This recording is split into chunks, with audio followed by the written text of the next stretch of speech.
have to sort this out on my own. Without the council. And without you.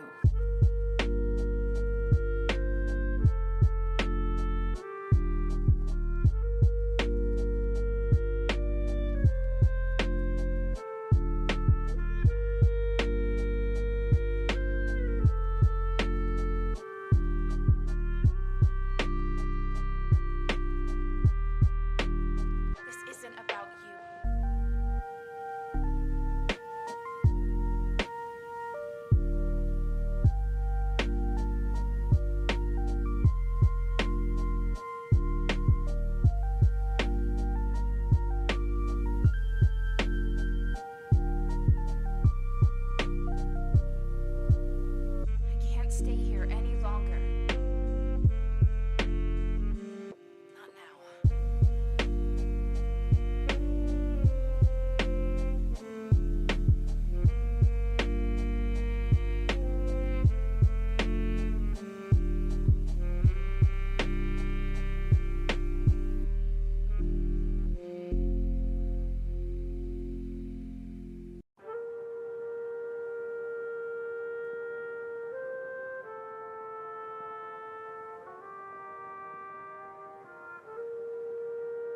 I have to sort this out on my own.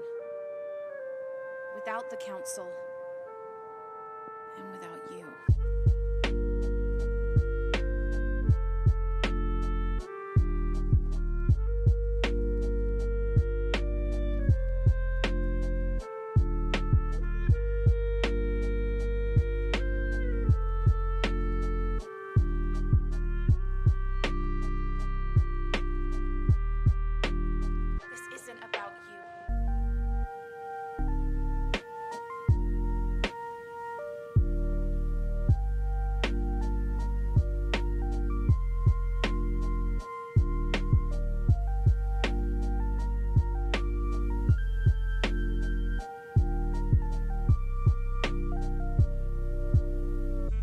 Stay here any longer. Not now.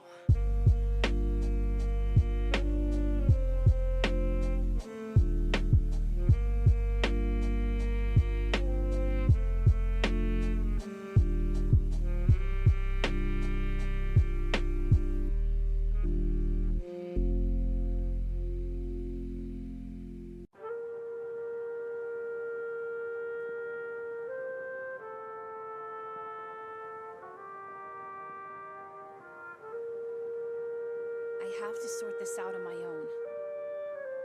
Without the council.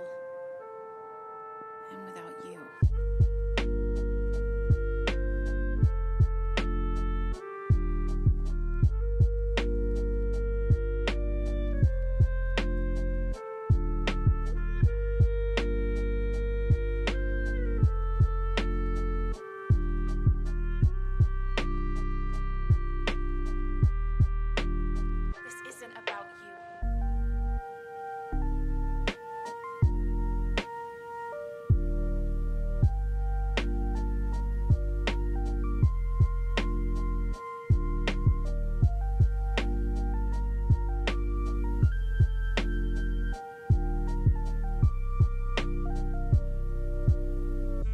Stay here any longer. Not now.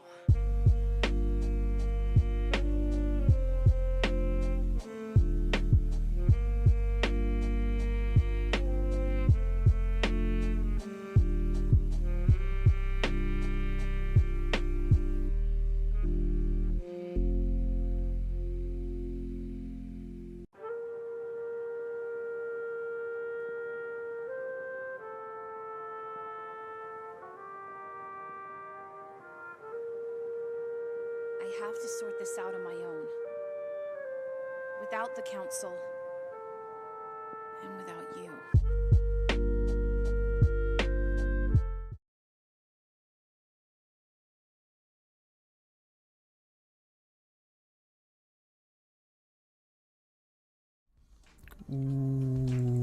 Woo! Hello and welcome to the latest episode of Dyad in the Forest. Did you see that sick ass stinger transition intro? That was dope. Yeah. Brand new, handmade by my boy Pep here. But yeah, we got an awesome show. We're excited to hang out with you guys. We have awesome guests and some cool topics to talk about. We're gonna be jumping into. We got that new Timelines book that was announced. We're upcoming to the month of Obi-Wan Kenobi. Like, it's practically his entire month, which is awesome. We had some announcements for some of the books of the next phase of the High Republic that we're going to be jumping into, as well as, Dark Horse Comics is coming back in with Star Wars. Sayonara IDW. Sorry, Heather Pink. It was a pleasure doing business. It was awesome people, but we're always excited to see progress and things moving forward and shakeups and changes. But yeah, it's gonna be an awesome show. Can't wait to hang out with y'all. And how you feeling, Pep? Feeling great. Been an exhausting week. I had a lot of things happen, both personally and as well as on TikTok. We're gonna discuss that in depth when we reach our open forum segment. But we are joined by my favorite vampire and the underworld's favorite person, catladyjj, and we're also joined by the ignoble, illustrious, and notorious man-child, as it were, jkevinparker. Welcome to Dyad in the Forest. Hello there. The first appearance for both of them. Now, JJ was supposed to appear months ago, but due to scheduling conflicts, because she is in quite high demand, wasn't able to. But now she's back, and so we'll start with JJ. Introduce yourself to everyone. Where can people find you and that awesome shirt? I figure it'd be appropriate for today and today's subject too. So yeah. Right? You guys would think this is the only shirt I own. It's all I wear on podcast. I mean, it's a great shirt to have if you have only one shirt. Exactly. For those of you who can't tell, that is Rey Skywalker High Republic version. High Republic skin variant, I say? Okay. Anyways, I saw JJ, that when you announced it. introduce yourself to everyone. Hi, my name is JJ. I make content on TikTok under catladyjj. Recently, I made an Instagram account for reasons, but most of my content is going to stay on TikTok as long as I have an account. So that's where you can find me. I post about Star Wars. I post about Marvel, high fantasy stuff. It's going to be a good year in 2022 for all of us nerds in terms of what we're getting. So yeah, you can find me on there. I analyze media a lot. Make some funny jokes, funny content, things like that. So I'm glad we can make it work finally. Absolutely. And that is at catladyjj on TikTok. Do you also have an Instagram or any other on Twitter? Yeah, I just made it. catladyjj 37. Yeah, they didn't have the 37. Okay. Yeah. That's Instagram? That's on my Instagram, yes. Mm-hmm. catladyjj 37. Guys in the chat, if you haven't followed her on Instagram or TikTok, go ahead and do that. We come to Man Baby, jkevinparker. Introduce yourself for the first time to the Dyad audience, and probably for the 200th time to the Star Wars TikTok community, because we are a tight-knit community. From episode 1 of the High Ground. And that's why I'm here. That's why I'm still here, because of such a great community. And if not, I don't need the noise that I get on TikTok. I could go elsewhere, but there's so many great people, especially like this room. And JJ, I think this is the first time we've been live on something together. So yes. This is awesome. I know, I'm so happy. So yeah, I'm a man, baby. I do get called worse, all kinds of names. So I'm looking forward to that segment for sure to talk about it. But yeah, on TikTok, I only ever started out there because my kids were laughing at some videos, and I was like, what the hell are they looking at? So I went and downloaded it, threw up a video about something from Marvel and then Star Wars, and then here I am. So Awesome. I mean, yes. As Justin says in the chat, it's about time for JKev. He's a mainstay of the Star Wars TikTok community. One of my first mutuals that actually reached out and kind of helped me get situated and find the positive people in the Star Wars community, because, you know, at first I started out really antagonistic. I was telling everyone to shut the fuck up. It's like, stop complaining, stop clamoring for George Lucas. You guys bullied him out in the first place. And then he introduced me to like a dude named Kev, and then just like I started finding this side of Star Wars TikTok that was positive and, you know, good faith. And there are more of us.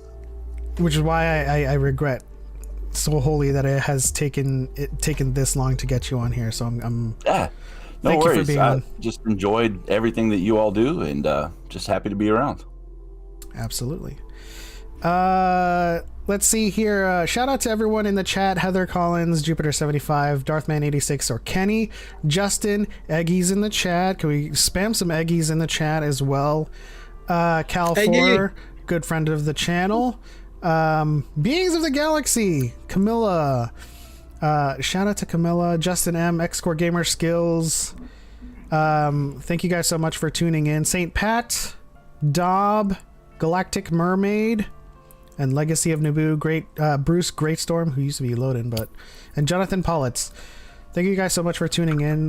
This show is largely driven by the chats, especially when we get to our open forum segments. So yeah, get those questions ready, get those topics ready. We're going to talk about that stuff when we get to the open forum. Choco, what's up? What's first on our agenda, as it were? First on the agenda is the High Republic Phase 2 preview.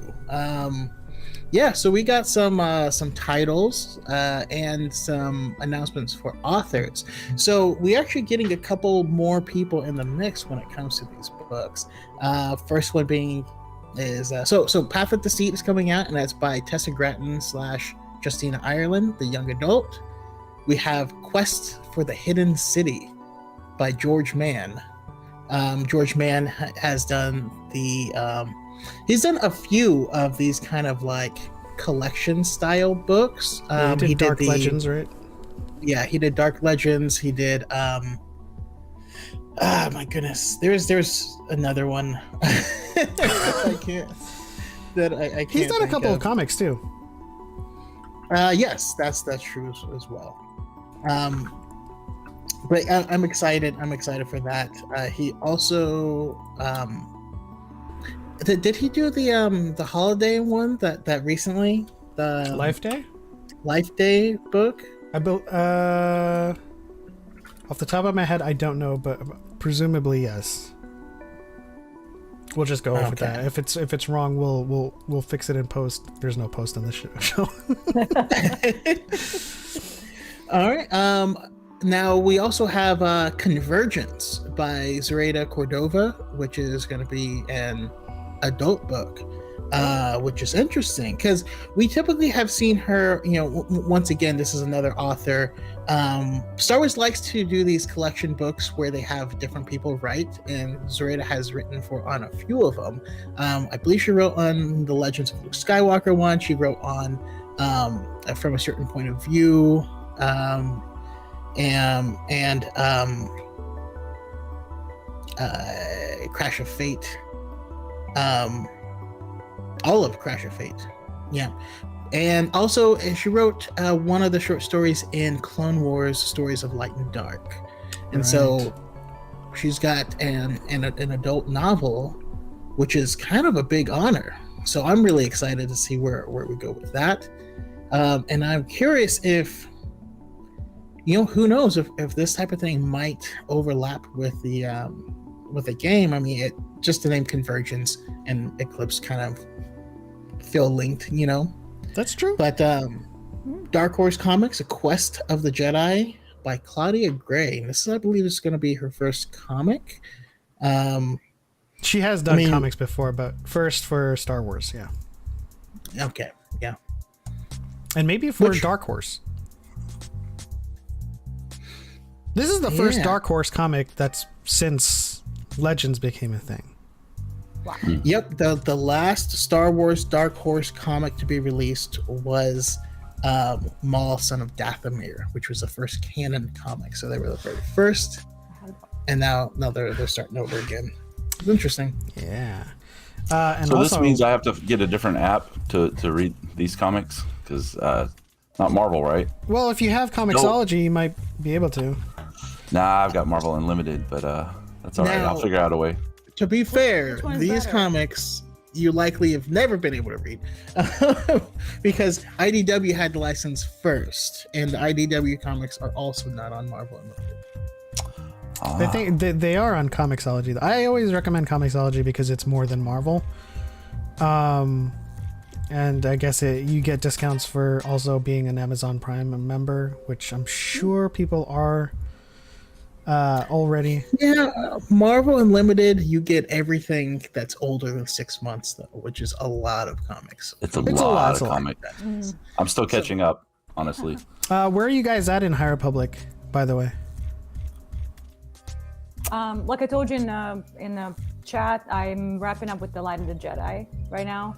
I'm gonna finish the 3 adult books, and then I'll diverge into the young adult. I may hold off on the children's or the young reader. Is that what they're called? Youth reader or junior Just- novel? Just because my pile is just out of control, and I'm trying to catch up with Lord of the Rings now too. And I just got Silmarillion, which I haven't read. So Oh man, I read the Silmarillion back in like high school, and then I started rereading it. I started rereading it. I was like, how did I ever understand this thing back in high school? Because crazy. it's such a textbook. It's like you're like reading the formation of Arda, and then you come to like calculus, and you're like, what's going on? Yeah, sounds about right. Cool. You're probably going to regret having me on the show now. I haven't started with the High Republic. I want to so badly, but I'm still like in other eras of Star Wars, just now starting to master some of those eras. Like there are other books that I've been reading, and I didn't want to neglect even more to jump into High Republic because I know once I get there, you all have been saying so many great things about it. I'm just going to be there for a while and just sit there with all that content. And so I'm really excited about all the new stuff that's coming out. I love all the art that I've seen. And the summaries that I've heard. So Absolutely. The hat, the beanie that everybody was wearing, like with the light for light and life. It was blue with the black. Oh, everybody was yeah. wearing it. Yeah, So like I that's the- wanted that one. I haven't read all of the books, and I'm like, that beanie is so cool. Like all the artwork, it looks really cool. Yeah, that's an alternate cover for Fallen Star, and yeah.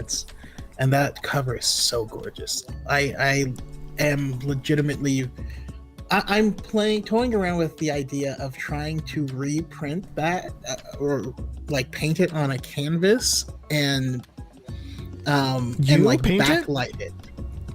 I don't know how to paint, but I would love to try To have project. someone paint it, then I guess. No, I want to try to do it myself. It'll be Oh, bad, and then I'll laugh, and then I'll pay someone else to do it. But I still want to try it. You know?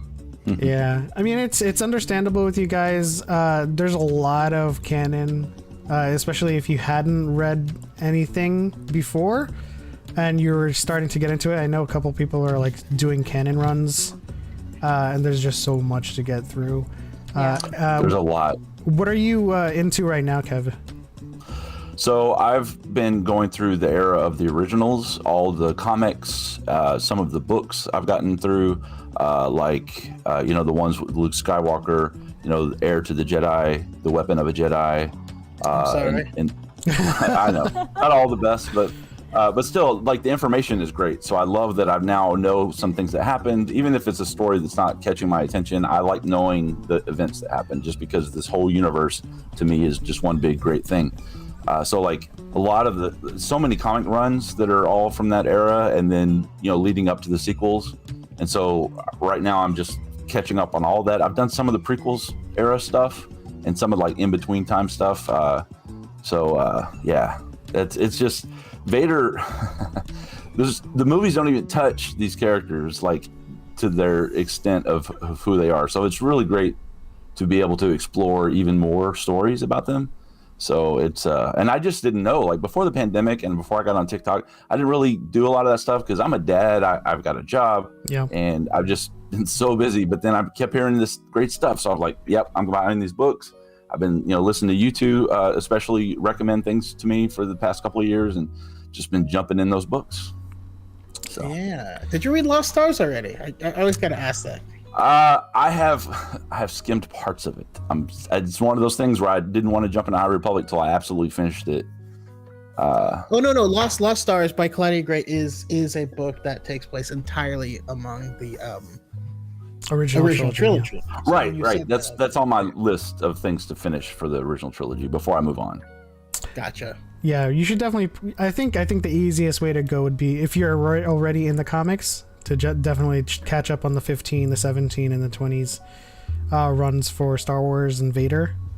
Mm-hmm. Yeah. I've done all those. Okay, cool. And then And the Leia comics. Right, and then Age of Rebellion, all of those. I've gotten through some of those as well. And I'm also getting through the short stories in those anthologies, from a certain point of view.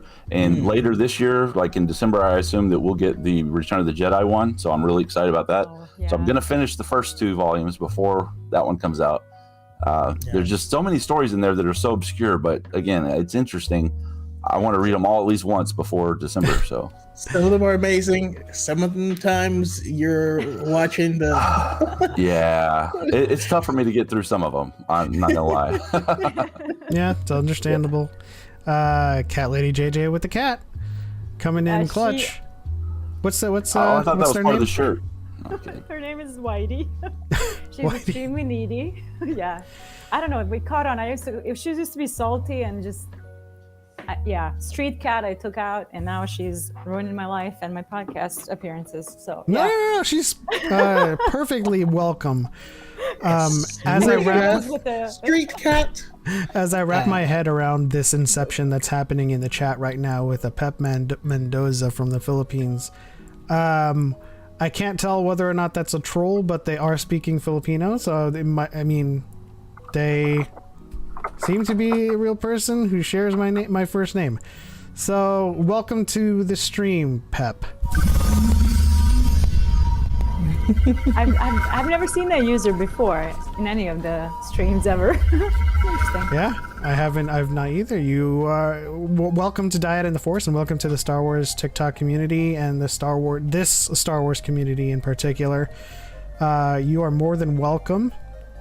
JJ, where are you at in your canon adventure? Were you a part of canon? Like, were you just like reading here and there, or did you take a? With me, I was really into Legends for a long time. Darth Bane trilogy, I've read it a bunch of times. I really love it. The Darth Revan book, basically all the Knights of the Old Republic stuff. I'm sorry. There we go. Let's see. She's just so needy.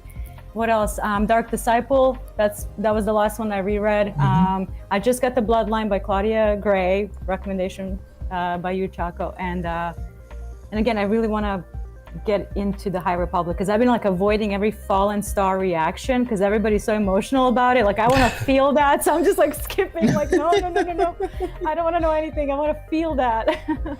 So it's just my books have been just kind of piling. Master Apprentice is my latest one. I'm trying to prepare for Kenobi. That is a good one to read right before Kenobi. It's so good. Also, I hate to do this to you, but in addition to reading the main High Republic books, I think you should add Into the Dark in there. Okay. Yeah. By Claudia, because it does carry over a lot to Fallen Star specifically. So, sorry. That is true. I sent. The only one. Yeah, I sent her kind of like a cheat sheet of like where the books kind of connect, and then that did kind of like slip my mind. Although not directly involved, it will serve you more in the future than not to know these characters from Into the Dark. Also, I'm going to call out Miss Eggy in the chat says shout out to author Tom Veitch, who passed away recently. Tom Veitch was the creator of Dark Empire, and we know that played a huge role in what we saw in Rise of Skywalker. And I mean, there's just a lot of ramifications from that comic that echoed out throughout the expanded universe. You know, that was where Luke fell to the dark side, and that is something that carried through him all the way through Fate of the Jedi in Legends, where he, no matter what, he just didn't want to fall to the dark side again. And you know, that had the Emperor coming back using cloned bodies and all that stuff. Yeah. Wow. Pep Mendoza asks in the chat, you called Pep? I am called Pep. Yes, that is my name.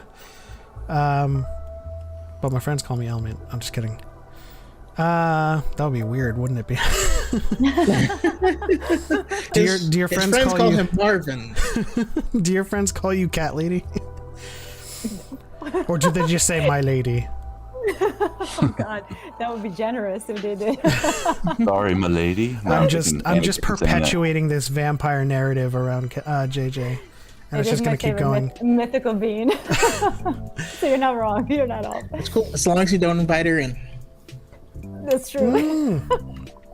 Now, is that style? Is that like Hollywood, or is there any kind of like Romanian mythological background around inviting vampires? It just depends. Like, again, I'm originally from Serbia. Romania is a neighbor country to the east. So there's a lot of folklore that sort of intertwines with our cultures. A lot of like beings of the night, sort of immortal beings of the night that sort of lurk around forests eating little children type of thing. So yeah, it's kind of what I grew up with. Yeah. Now I'm But wondering the if thing, mostly it was the cross was the big one, and the holy water. That was like the big one. Right. Good. Speaking of vampires, I believe Element 7 is writing a unique story involving such that he doesn't ever talk about. No, because I'm still working on the manuscript. The only chapter 1 is up for kind of like preview. Ooh. That's on my Wattpad. You can find the link on 7thhelmet.net as part of one of the links on my like Linktree-esque page. So if you want to check that out, there's only one chapter. Miss Eggy is in fact editing it. But Awesome. it's going slow because I'm like writing multiple manuscripts at the time or at the moment. Shout out Is to this like an original? I'm sorry. Yes. Is this an original piece or okay? It's one that I'm trying to mix kind of like anime sensibilities with more traditional Romanian mythology and folklore. That's awesome. But a little bit less, a lot less of the anime sensibilities, because I'm just kind of like trying to get that like shonen flavor a little bit with the protagonist, but everything else is kind of really like grounded in authentic Romanian mythology. Because I didn't want to do like another like Twilight thing, you know. Do you like Twilight? Probably a wise choice. Probably a wise choice. I mean, in my opinion, the best vampire media has always and will always be Lost Boys, but that's just me. That's a a deep long cut. time since I saw that. There's a deep cut right my there. God, yeah. I was a kid when that came out. Oh my Just gosh, saying. now that you mention it, J-Kev looks like the dad, and then JJ looks like Star. Oh my God. God, Fan casting the remake. There we go. Make it happen. Also, meta shout out to jkevinparker for telling everyone to give the podcast a like. Appreciate that moment of wisdom. It's a great line of wisdom right there. If you are here and you're watching, give the video a like. It really helps us reach more people.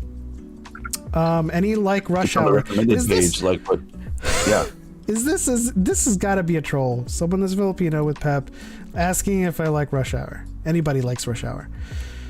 Nah, that seemed legit. Yeah. They said I was cool, so they've got to be legit. And then we've got this person. Got about egg rolls. Oh hell no. You J-Kev, understand you the are word? cool. Yeah. Oh, what were you gonna Obviously say, not a J-Kev? troll. Do you understand the words coming out of my mouth? Yeah. Sorry. I love those movies. Yeah. It's endlessly quotable. Master Apprentice is in top 5, says Justin. The 6 Thrawn books were a life changer for me, says Galactic Mermaid. That's also, man, when there's like single one-shot books for you to catch up to, it's like, oh, okay, I think I could do this. And then there's like trilogies and quadrilogies or quadologies. What are they called? I mean, I'm I'm endlessly happy that I caught up years ago, because I don't think I would have the fortitude or even the time to do it now. Exponential now, it seems. Yeah. So now all I do is just keep up, and like even then I'm treading water, and it ain't easy. So like, you know, shout out to everyone that's did everything this past year. Quarantine helped a lot though. And I just want to say, not everybody's a good reader. You know what I mean? Not everybody can kind of put themselves in that medium and experience the world. It can be difficult, especially if you're busy, if you have a short attention span, if you can't pay attention, or you get Certain distracted. psychological, psychiatric, Yeah. I don't know, Right. brain wirings. Dyslexia and stuff. Reading is tough for me personally, just because the physical act of reading, but like audiobooks and, you know, certain things help me out to get through it faster. So Right. yeah. I'll always recommend that you read and listen at the same time. If you can muster it, if it's an old book, you could use Libby to borrow an audiobook, and then, you know, read and listen at the same time. You get the sound effects. It kind of like doubles the immersion and doubles your attention as you're reading along. It's like reading subtitles in a movie. You're reading the book. That's how my and you're wife listening. watches movies. It drives me nuts, at least the first time. Second time, I always will do it so that I catch things that I might have missed. I Yeah. do the same thing. I always watch with subtitles now. That's just it's just the way to go It for takes like. me out, but you know, if you've watched any movies from foreign markets, and especially if you're not native to this country and you watch movies from there to here, like it's normal for you. Like my wife's from Malaysia, and so any movies there, no matter what language it is, because there's so many languages that are popular in Malaysia, that you just have subtitles, period. So, and sometimes multiple languages subtitles, so you just get used to text on the screen. But I distract easily, like this conversation. Hi, what are we talking about again? I don't know. This is what Dyad in the Force is. You know, it kind of just like, it's conversational. You know. Yeah. The rails are highly malleable, but like, do you guys watch anime then? Anyone? I watch a little bit. I'm not an anime fan to the extent like some people, like they dedicate whole chunks of their life to that. You're and not I a think true that's so fan? cool, because I wouldn't call myself a true fan. No, I'm okay to be gatekept. But what I have watched, I'd really like. It's not a medium that I'm in a lot, not a genre I'm in a lot. But I applaud people who love it. I think Don't you have to need a love what I couple love. of recommendations. I will take them. The first one I'll recommend, I always recommend, because it's a movie, easily digestible. You don't have to, you know, sink multiple days into like 400 episodes, is Sword of the Stranger. That's on Funimation, or you can always just get the Blu-ray. But Sword of the Stranger, it's a great feature-length anime, has a great story, and just kind of makes you appreciate the art style and the work that goes into these anime. And it's not your typical kind of like, you know, young boy shonen anime that is what everyone typically kind of like makes popular. It's very serious. It's very adult. There's a lot of adult anime out there that deals with adult themes and is very like graphic and bloody and violent. If that's what floats your boat, and it's not always, you know, sunshine and rainbows. So to that, I've just now started catching up on Rick and Morty season 5, and if you haven't seen the extras for that, there are I won't spoil anything, but there are definitely a couple of like 10-minute anime episodes, maybe more, that I haven't found on other episodes. But like, I thought I was watching the season at first. I was like, this whole thing is in, you know, it's in another language. It's Japanese, I'm sure, but I don't know Japanese to know that it's all Japanese. But anyway, it's subtitled, but they talk so fast, it's crazy. But yeah, it's bloody. It is super. It's Rick and Morty, right? Like, it's over the top for the genre. But like, so there's that. I watched that, you know, like 2 days ago. Someone asked me, in the chat, do I like Visions? I did like Star Wars Visions. it's not my favorite Star Wars media, but there was nothing about it that I didn't like, if that makes sense. Just like, there's certain movies that I would rank higher than others, but I knew the anime fans would love that because it's good. I mean, some of the best anime studios, from what I've heard, made those stories. So yeah, I loved it. Speaking of anime, Pep and myself are recently on a podcast talking about anime. Animehem. Yeah, Animehem. That's a cool if you want to name. give some details on that, I know our episode should be going up live tomorrow. It might be, so it's Animehem. Let me double check so I give you guys the right information. Okay, Some go ahead and really double interesting check. stage name, Anna Mayhem. Yeah, it is Anime YHEM, the podcast. You can find it on Spotify or wherever you cast your pods. Hosted by Otaku Sensei MTG on TikTok. He's a great guy. Had a blast on his podcast yesterday talking about anime and also Star Wars and Star Wars Visions. Did you like Visions, JJ? Loved it. And I'm not into anime because I've never had anybody actually segue me into it to recommend me where to start, what's good, what's for children, what's for adults. I've seen some, and the ones like Jake have said, what I've seen, I loved. So it's just a matter of getting into something, you know what I mean? Mm-hmm. So Yeah. Visions have completely changed my mind, my entire perspective on how to approach anime, because it's such a mix of different types of genre within that kind of storytelling. I was like, I can do this. Yeah. This is very interesting. I especially like that gritty look from Ronin. That was my favorite episode. I bought the book based on it. Everything about it. I love that gritty feeling. I like Sith too, so it was just everything I like was in that episode. So I saw Visions and I'm like, I can do anime. I think I can. So Animatrix, I also really liked. By the way, it's been a while since I've watched that, but I need to go back and watch it since the Matrix 4 just is pretty recent. So, but I've watched it a few times. Animatrix. Village Bride, yeah, so cool. And that's the thing about anime that I always go into when people say they're not fans of anime or they don't watch anime. A lot of people think that anime is just one thing, but Right, like if you right. watch Pokemon, right? if you watch fantasy movies, it's not just wizards and swords and elves. So like anime has those very deep and adult themes, and they have their they have their kiddie shows too, and then they have their teenage shows. I always love to recommend to my peers the adult ones that are very serious, and I think given what I know about you, JJ, and what I think, and Eggy, if you're still in the chat, you're gonna agree with me as well. My recommendation for you is Vampire Hunter D Bloodlust. Oh, And that'll take over your life for the next 2 weeks if you watch is it in the soon. spirit? Is it in the spirit of that show on Netflix? What is it called? Because I just watched all 4 seasons. Castlevania? Yes, No, thank you. I it's was gonna not. say Transylvania.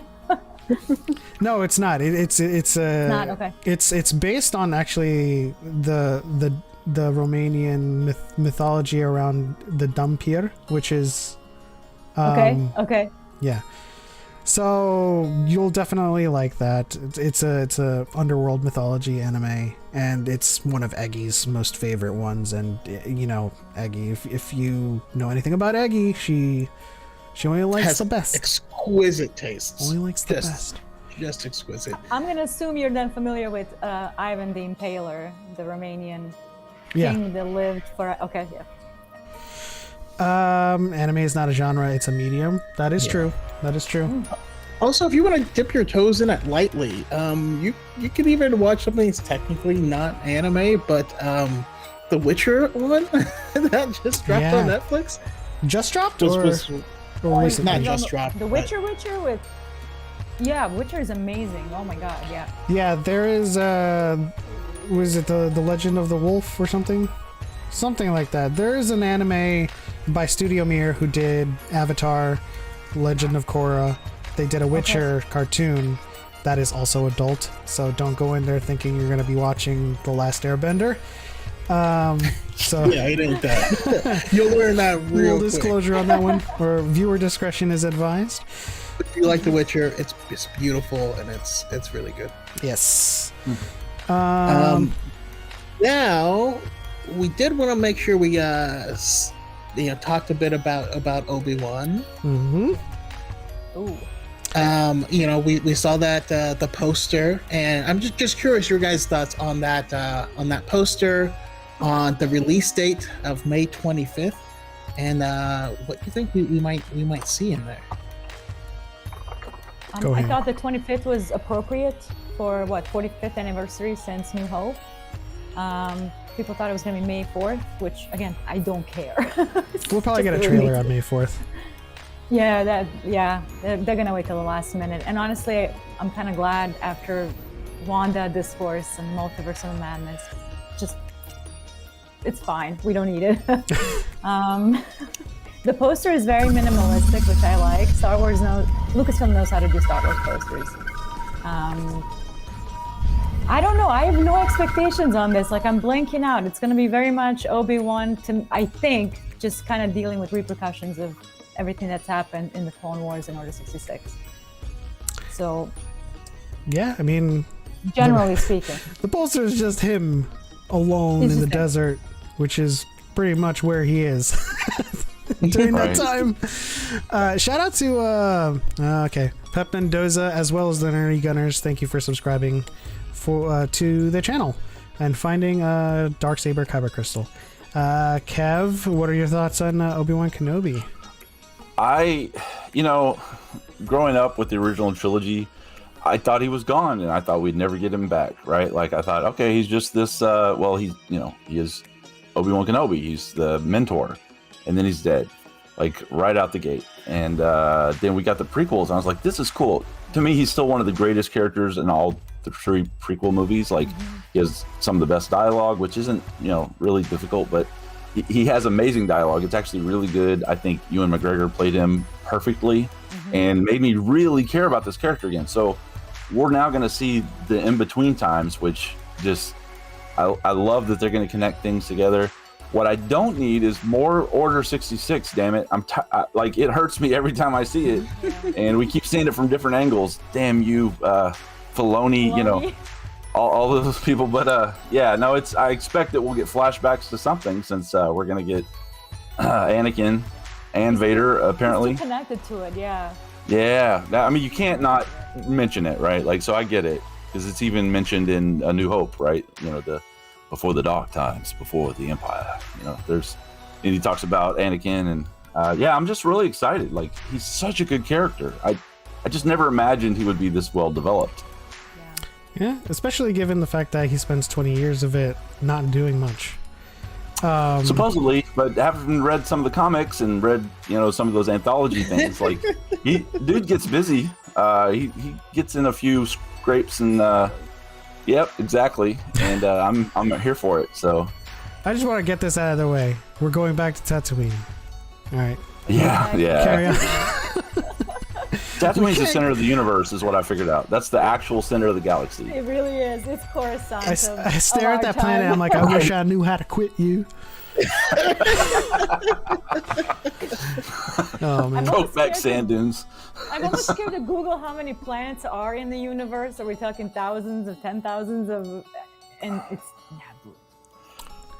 It's got to be a hard balance though, because there are large pockets in the fan base that only want nostalgia and aren't into new stuff. But yeah, the Coruscant may be what everything orbits around, but like from a plot point, Tatooine's gravitational pull is just unbeatable. That's true. Even if they try to leave, it just pulls them back. There's over 200 planets in the galaxy that's known. I think most of which, like maybe 75 in the outer rim, and then there's like the rest in the mid and the core worlds. But they're only known by name, right? And I think most of what we see tangibly is Tatooine, and we're just like told stories about all the other planets. I mean, it's really iconic in terms of like the Old West kind of thing, right? Like because it is after the Empire kind of destroyed everything, it's all ruined and trying to come back from nothing. So it's like, Firefly and some of these other space westerns. Star Wars started that whole genre, of course, and it's just bunch of sand, and the characters were finally getting like in these shows like more expansion on like sand people, for instance. Like whoever thought we would actually get into a sand people tribe, a Tuscan tribe, and really get to know some of their customs and things like that. I think that's been phenomenal. But no Jedis, well, sort of, mostly no Jedis in those shows, but still Tatooine, right? Like it's not just the Skywalkers that are tied to Tatooine. Yeah. You know what's funny though is I actually believe this will do the opposite, and because he's gonna leave Tatooine at the same, like, as much as I love the John Jackson Miller Kenobi book, I don't believe this is going to be a rehash of that story. I'm pretty certain he's going to leave and going to when they meet again is going to be on Obi-Wan's terms. I think I have a lot of expectations from it, but I'll let you guys give yours first. Well, really quickly, I want to give a shout out to SH4T, our super chat droid. At the bottom corner of the chat in the stage, the art was done by Saint Pat. So shout out to Saint Pat for doing all of the art, for like doing people's avatars, to doing the art for Echoes of the Past, doing the super chat droid. And if you are a stranger to that gag on this show, whenever someone super chats, it is read back in a droid-like British accent, and instead of saying super chat, it says super chat. Oh no! So it is a chat droid, SH4T, our chat droid. And also Galactic Mermaid, who says Tatooine is that back alley bar everyone think it's grunge and hipster, but actually everyone goes, and that kind of reminds me of like what was that joint that they always went to in Saved by the Bell, or that one place that they always went to in 90210. Oh, Max's, and then Saved by the Bell is Max's, yeah. Max's, I don't know. I mean, 90210. That was, it was like the pit or something. That's too much of too far back in my memory. I'm just kidding. What was the place that they went to in the Friends? That coffee That's joint. what you just Central said. Park. Central Park. Oh, there you Yeah. go. The force is strong with this one. Jonathan Paulette super chatted $5. Super chatted fun. Good job, though. Yeah, there it is. You heard it here, folks. Oh my god. Thank you, Jonathan Use Paulette. Clorox, it might get it all out there. Thank you, Jonathan Paulette, for the super chat of $5. That was dropping great. that ramen. Yeah. I was hoping, thank you for that. I was hoping people would be able to hear our chat droid. Legacy of Naboo says, bro, super chatted. Absolutely. And the more spectacular of that, the super chat becomes more spectacular the higher it goes. I'm just kidding. That's not true. It's the same all the time. But I think Cal says, I think the biggest part of it is we follow a lot of characters who have big ties to Tatooine. We need to follow more new characters who go other places, aka High Republic. That is true, and that's why Rebels is one of my favorite, and more so than Clone Wars. Even though, they do go to Tatooine. They still... it's new characters. Clone Wars was like, the backdrop was characters we knew. Right, exactly. It was Kenobi, Anakin, Ahsoka, and the Jedi Order, and the backdrop of the prequels. Whereas Rebels kind of gave us a new group of ragtag individuals. And Lothal became their Tatooine, but it's a lot prettier. So there's that. Yep. There's cats and wolves. And there's guys. Yes, I love that show. I love it so much. Full of mythology too. It's magical. There's one for sure, and I just. And those characters are now so beloved amongst the community Which is funny because like I swear to you, when I joined TikTok, everyone hated the show. Oh, that's all they did was gripe about it. But this is us making a difference. I think is now more people went and watched it because they've heard about it from us and not just the people who crap on it. And then now you've got a bigger fan base, at least a bigger public fan base. Yeah, but it just goes to show you that Rebels like videos than ever. Yeah.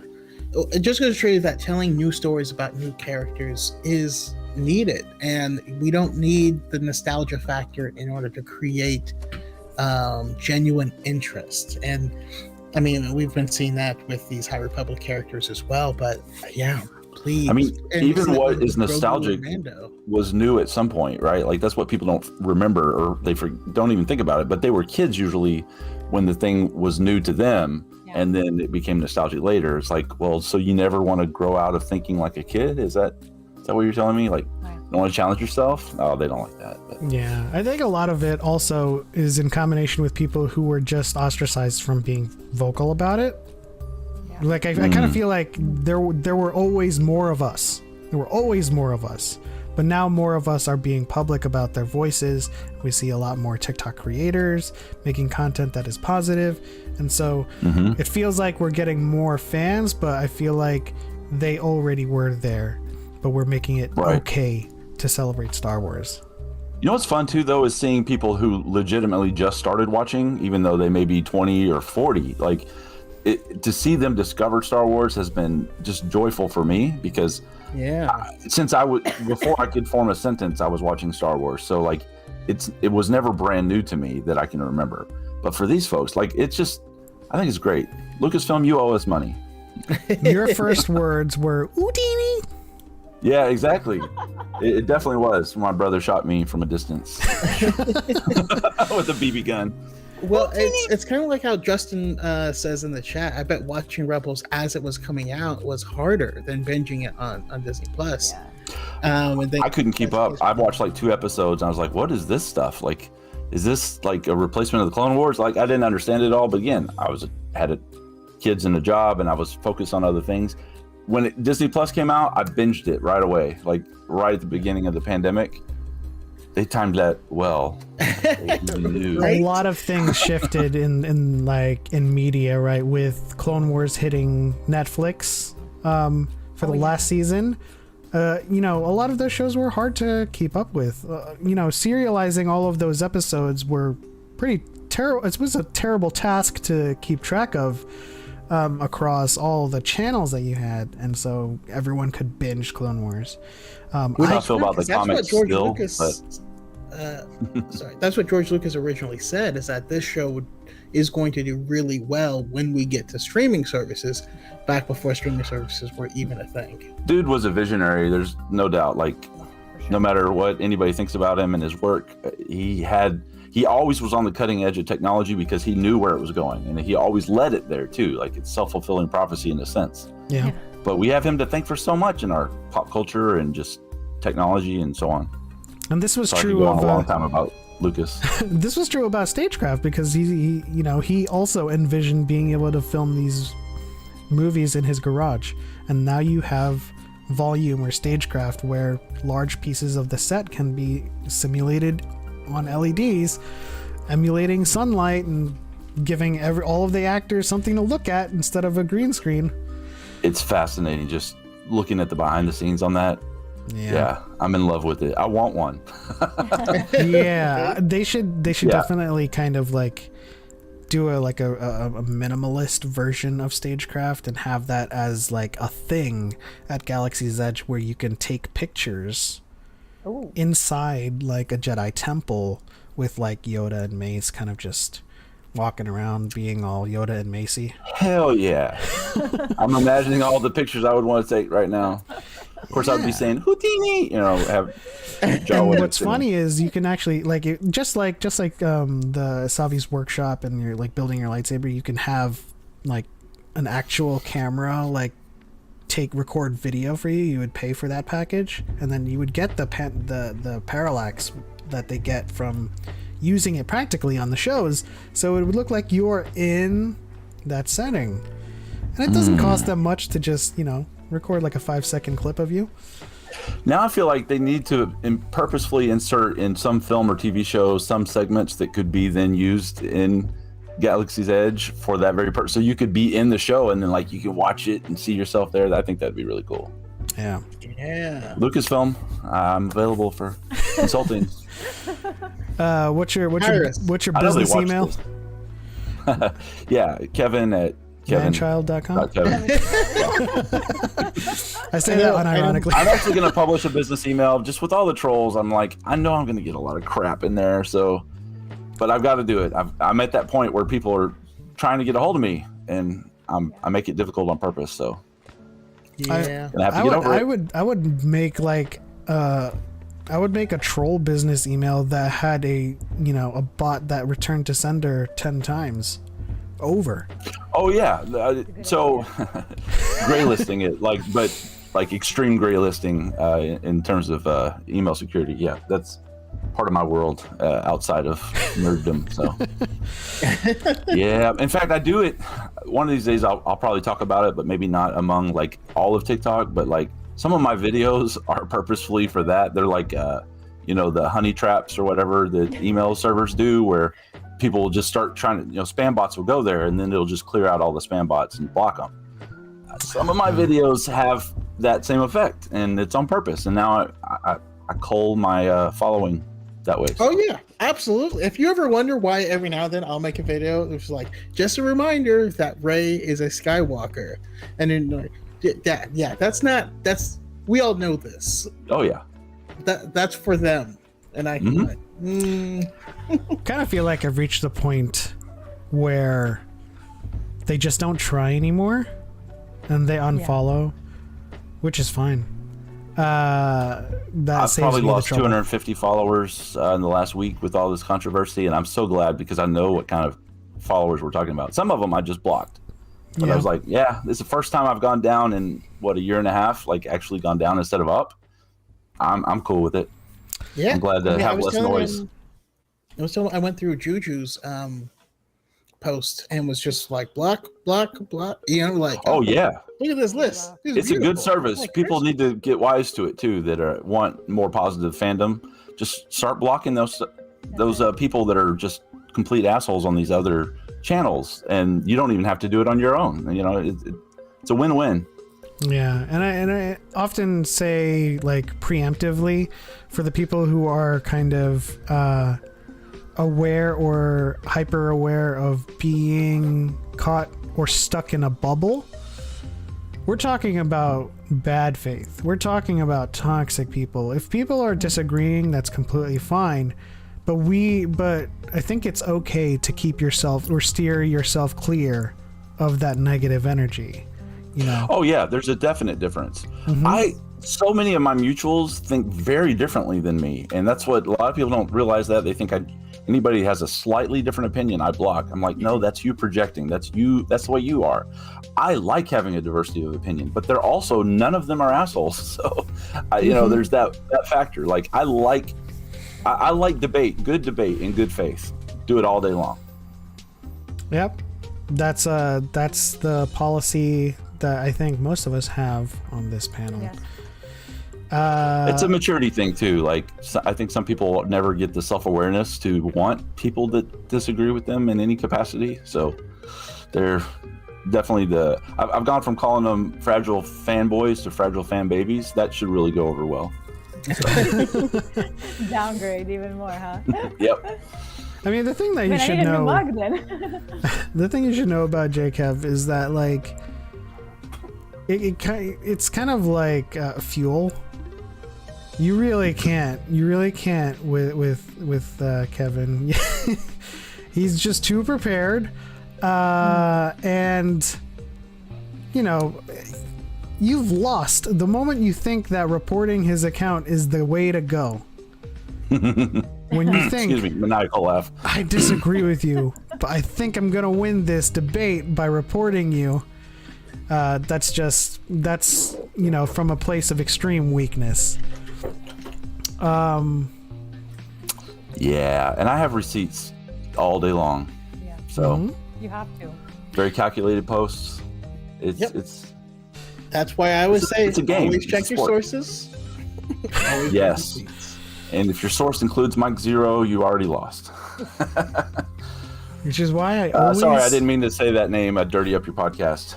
Post, No, clean it up and we post. drag that name through the mud all the time. Deserves Really? Really? Dragged us through the goddamn mud. What are you talking about? So, honestly, sometimes I feel some of those creators are like Voldemort. No one says their name. No, right? Yeah. because no one wants to deal with their stands. I don't. No, thank This is you. what. That Kevin. I hate him. Oh, sorry. jeez. Where'd I go? Here I am. That was a natural 20 on stealth. Or on disguise. Yeah. I go to their conventions like that.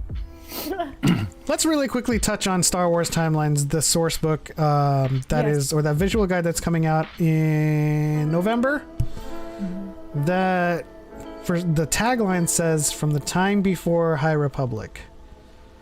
So like this isn't really going to be something that we're going to go into depth with because we don't really know much about it, but I just wanted to get your guys' like opinions on like what we could see that's new in this visual guide because it is coming out after phase 2 of the High Republic. And it also says from the time before the High Republic. So it's called Timelines, right? Yes.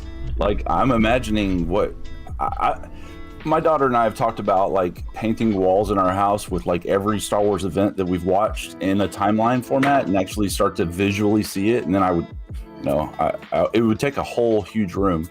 And I think that would be a fun project, but like I need some kind of resource.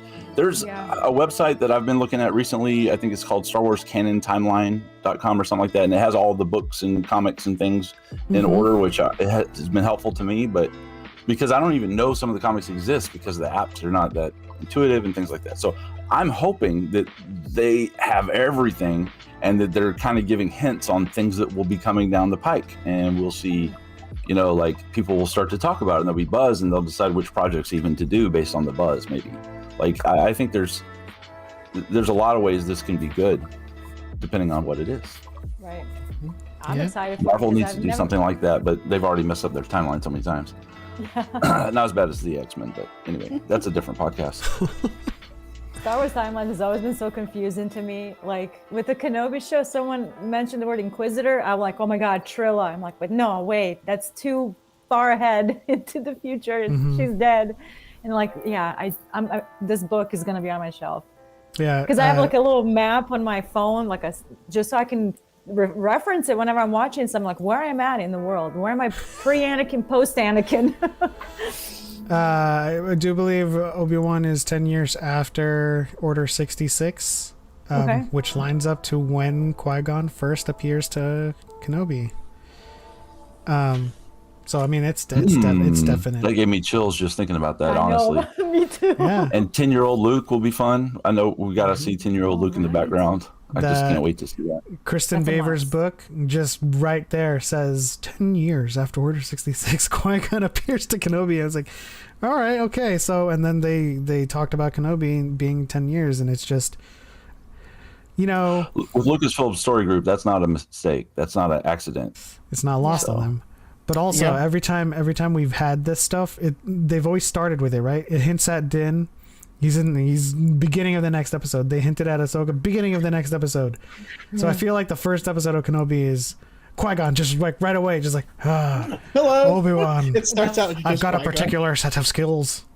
Love the Lego Star Wars show that has that. I can open the jar for you, Yoda. Shout out to Kiki from the PNW. Thank you for tuning in to Dyad in the Force. About to get some Mexican food, watch Euphoria, which is a heavy show to watch. Wanted to jump in really fast. Well, thank you for jumping in and tuning in to Dyad in the Force. Ask JJ about her thirsty content. Okay. Asking JJ about your thirsty content. You know what, Kiki? Is she still in the chat? 2 more weeks, and then we're done for at least a month. No thirsty content in March. All right, what is she talking about, though? Oops. Please elaborate and give us details.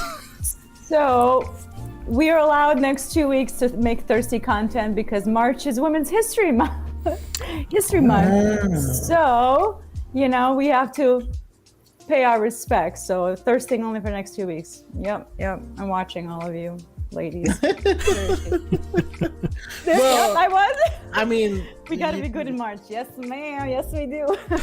I mean, can't you just thirst over women in March? I don't know. I just The council will Respectfully. have to reconvene on that respectfully. The door just opened to Pandora's box in their minds. Wait, I need to put my glasses back on. When's Men's Month, huh? Come on. Oh man. Every month. It's been for centuries, thousands of years. Anyway. Oh, that's I mean, hilarious. that's been the case, right? When someone was like, Confirm. "Where's straight pride?" And it's just like, it's every day. Oh my gosh. It's every day. Yeah. Where's the White Panther? White History Month. What? No, we're not going there. Let's make Black Panther white. Yeah, oh my gosh. Yeah. Again, somebody that I know by the end of that conversation, they're already going to be blocked. But like, what the hell, man? Like, who thinks that? Here's the thing. You're already outing yourself at that point. Like, you're not even trying to hide it. Someone made a comment on the last Lord of the Rings video I made. They always go back to T'Challa and to Black Panther because it's always just him. That's how little representation people of color have in mainstream media. They always go back to just T'Challa. It's The Token King, right? Like but him, reference somebody else. Well, and now black they is in had the name, so it's easy for them. now they had Shang-Chi, who in my recent squabbles on TikTok, someone had told me, you guys have one black character and an Asian character. Back up and be happy. And I was like, okay, all right. I actually What did you the mean, math on stand this. back and stand by? Even if the I think that's what you MCU meant. makes 3 to 4 films a year, like they're doing, like they've been doing at least, and there's never another, white male lead, it will take over 100 years before other groups get like representation that matches the world. Yeah. Over 100 years, I'm talking about. So like, and that's just the MCU. Oh, it's so woke. Yeah, real woke. which is just crazy. Like to think about people who genuinely think that like one diverse person, actor, character amongst centuries of film. I don't know how long has film been? Century. Over a century. Over a century of Over film. 1 century, yes. And suddenly it's being forced. That I've always hated that word. I've decided on this. I've actually gotten some clarity recently. Forced diversity doesn't exist. There is tokenism, but somebody as pale as me doesn't get to decide what's tokenism. Like, because we've always had representation in everything for as far back history as we have written. So anytime I see a dude with my complexion, oh wait, we're not on TikTok. I'm not going to get a white dude. I'm not going to get blocked in my. I just say you don't get to decide what's tokenism. That's you speaking over people. Don't do it. Like, yeah. If people are happy about it, then that's good. Just celebrate it or just move the on. Bad word. Really quickly, I'm just going to say Star Wars Timelines comes out November after the High Republic Phase 2 premieres in October. So get that book if you have troubles keeping up with the Star Wars timeline and everything that happens getting it day one. in a temporal setting, so we can move on to the open forum, and Choco, you can continue your thought. But what about how Ahsoka broke it with the world between worlds? Anyway, sorry. No, there's not multiple timelines in Star Wars. It's extemporaneous. Oh, that's too big of a word. Outside of time or concurrently, everything happening concurrently. These are all, see, man, sometimes you try to kind of find the layman for it, but you just don't have it. But it doesn't exist. That's why that specific word exists. Because that's the word that means the thing. What I was going to say before, though, is there is something that happens because weird things happen in our community, and so we'll make videos about it in order to confront it, because all of us have a different angle on it. And then invariably I get people who are like, oh well, you should just ignore it. That's the only reason people post this stuff, is because you are replying. And I envy those people. I truly do, because it lets me know that in their life they don't run into any of this stuff. Yeah. And if I could opt out of it, hell yeah, I would opt out of it. But there's certain ones of us. I mean, I know myself. I've gotten a lot of hate. I've gotten some stuff that's definitely racially charged. And I know a lot of women in our community that's gotten a lot of horrible things, or things that I just don't get because they accept it coming from me and not from them.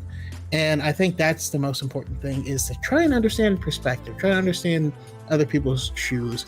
If nothing else, if you understand that, I have a larger platform, therefore I deal with, if you see me talking about this once a month, understand that I'm getting hit with this crap like dozens of times every day. So like, I'm really calling out one person out of like 1,000. And it's not me calling it out every single time, but B, you don't ever solve any problem by not bringing it to light. That will never solve any problem. Yeah. I've gotten hate, like whether it's Star Wars related or, like I said, racial related, or all stuff, all of my life, and not doing anything, I'm still going to get it. It may make other people feel better if they don't have to hear it. Right. But that doesn't solve anything. It makes the comfortable feel a little less comfortable, and they don't like it. And see, the thing that I like to ask is, like, when we go through, when we're living our lives and new movies are coming out, you don't see people saying, "Oh gosh, another white person." Now, there are times where you see a clear case of whitewashing, and then people will point that out and call that out. But with the amount of movies that come out with white leads, you would think that we are out here complaining about every single one, but we're not, because we just care about diversity and not, the white people existing, whereas they care about diversity existing and the lack of white people. So I just wanted to point that out. Yeah, like I said, a century of MCU with no white male leads, and you still would have more than anybody else. I will. Like in that one group, just think about all movies, and so I'm the one standing up saying, "Now another white dude." Yeah, especially white dudes named Chris. Exactly. Yeah, Professor Neil, he said it the best. 10 movies in 10 years with a white guy named Chris. 3 of them, I mean. Now we just need Chris Pine so they can, make it even more so now. Nothing against Chris Pine. Yeah. Sorry. Well, okay. Let me. I want to address something from the chat as well. Don't understand how time travel in Star Wars. So there is no time travel in Star Wars, and they go on to. I'm guessing they're asking about the world between worlds, which is just an extemporal space that exists outside of time. Think about the Forest Planet or the Mortis arc, where as soon as they came back from that, a few seconds had gone by, maybe a minute. I forget how much time goes by, but time didn't go by for them, and they came back from that planet, and the world between worlds is just a kind of a vergence. Pep has some internet issues from time to time. Yes, am I back? There we go. Guess who's back? Can y'all hear me? Back again. Mm-hmm. Pep is back. F in the chat if we're back. Yeah, I don't know. I don't know what happens with that. I'm gonna have to start. What was the last thing I said? Luke. You were about to say Luke, and then I cut out. You said Luke. Okay, so Luke calls it the Virgin Scatter in his notes. So it is just a vergence of all time in Star Wars. So it's like the TVA, right? It's just outside of time. Yes. Yeah. So when they go in, they're not traveling through time. It's just all points of time exist there. And yeah. Yeah, and an easy way to think about it is when Ahsoka went in there, what time did she travel to? And none. She stepped off, and then she stepped back into her time. How about Ezra? He stepped off, and he stepped back into his time. Think of it as like being on a people mover at the airport, then stepping to your right. You know? Oh, those like horizontal escalators. Yeah. But would she have died had Ezra not pulled her out? Is that just a what if? I don't know, because at the end of the episode in season 2, she walks out of the temple, and that was before we saw that arc. That's what people don't realize. Oh, it's because it either always happened or she always survived. Either way, Ahsoka survived. That always happened. And All is as the Force wills it. And that is my biggest problem with a lot of time travel. That's why I actually enjoy how Marvel does the time travel, because if it's one stream, you can't alter your same stream. Each moment would have existed uniquely, so you can't go back to that point because that would have already happened. Watch They've the already movie. broken that some, but yeah. Huh? They've already broken that somewhat in the other. Well, yes, out of that one movie, but yeah, it's movie about superheroes and space rocks that. Right. So I'm okay with it either way. I can suspend my belief for it. Yeah. You can't then change your new future. Exactly. My only issue with time travel has always been it's just undoing deaths and undoing character arcs and bringing them back. It just sort of takes you away from that. Do over, Deadpool style. It's always been the paradox of if you change the current by changing the past, what sends you back to the past? That's always the paradox that I can't wrap my head around. Like the grandfather paradox. If you go kill your grandfather before your whichever parent was born, did you actually do it? How did that work? Yep.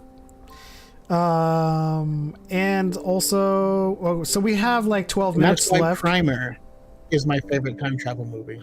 Which one? Give us your thesis on Primer. Primer, it's a really small, really low budget film that the guy who acted in it was the director, and he produced all the music. He did everything, but its premise is so simple. Like the way they created their time travel, it can only go back like a specific length of time, but everything is accounted for. So they have to be like, okay, if we go back here, my car will be at this location, and so we have to do and they'll record their conversations so that they could be playing it back in their ear so they can respond the same. And when the movie starts, Go ahead. I was gonna say, is that the one where they have to keep hiding their alternate bodies, or is that a different movie I'm thinking of? I cannot remember that movie, but that one kind of was like, okay, I don't know if I want to watch this one again. What's it called, Primer? Maybe that's a different one. I'll have to figure out this one. It was trippy, and I was like, yeah, I don't need that time travel movie. It's good. It's very, very small, but very good.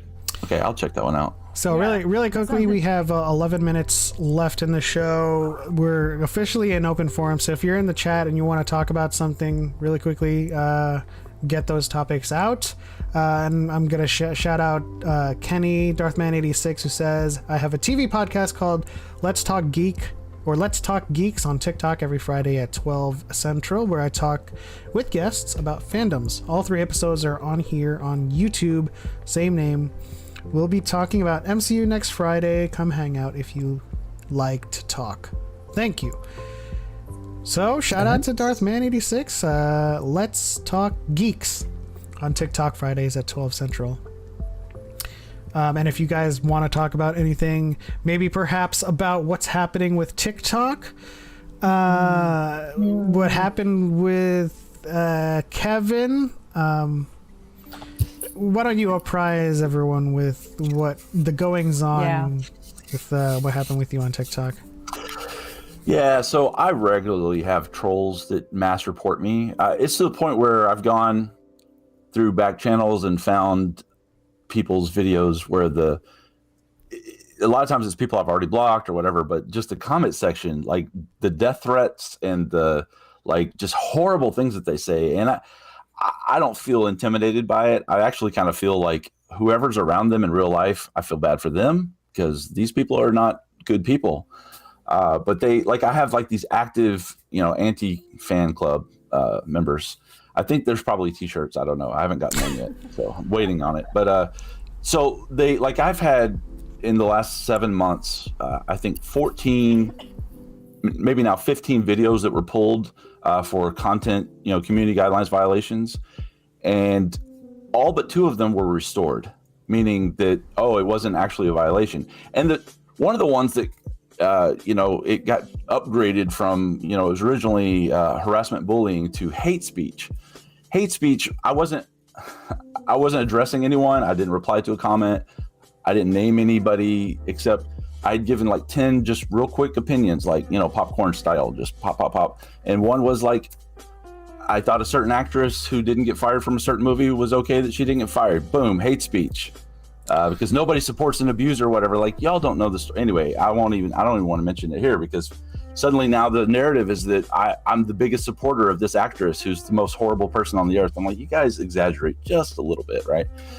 Long story short, they reported me to the point where I got my account banned permanently. 3 days ago now?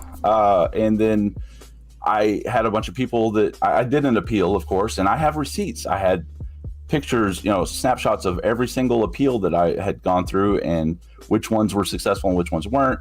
And then the list of, TikTok will have a place if they warn you, like, you're in danger of being banned permanently.